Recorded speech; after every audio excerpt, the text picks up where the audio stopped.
আসসালামু আলাইকুম। আজকে আমাদের যুব সমাজ কোথায় যে দাঁড়িয়েছে, ভিডিও না দিয়ে থাকতে পারলাম না।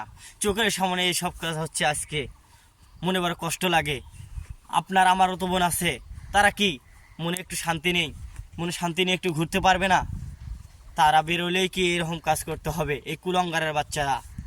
আমি আজকে এই বাংলার জমিনে একটা শাস্তি দেখতে চাই, যেখান থেকে শিক্ষা নিতে পারবে আমার ভাই এবং বোন, যেন এই সব কাজ করতে যেন তাদের কলিজা কেঁপে ওঠে।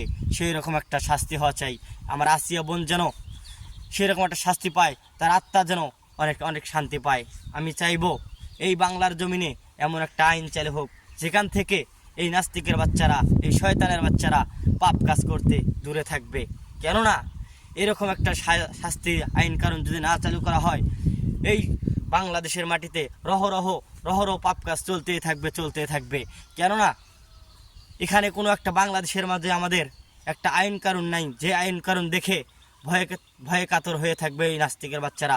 পাপ কাজ করা তো দূরে থাক, পাপ কাজের দিকে সামনে অগ্রসর হলেই মনে পড়বে তাদের কানে যে আমার একটা শাস্তি আছে। এই শাস্তি করলে না জানে আমার কি হয়ে যায়, সেই আইনটাই যেন চালু হয় এই বাংলাদেশের মাটিতে। আমি চাইবো এই মেসেজটা আরও অন্যদের কাছে পৌঁছে দিন, যে সেটাও না পারেন আপনারা আমার ভয়েসগুলো রিপ্লাই করিয়ে আবার আপনারা বাংলাদেশের মাঠে ছাড়িয়ে দিন।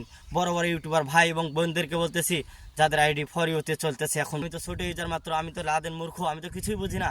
আপনারা বোঝেন, আপনারা এই কথাগুলো রিপ্লাই করে হলেও অন্যদের কাছে পৌঁছে দিন।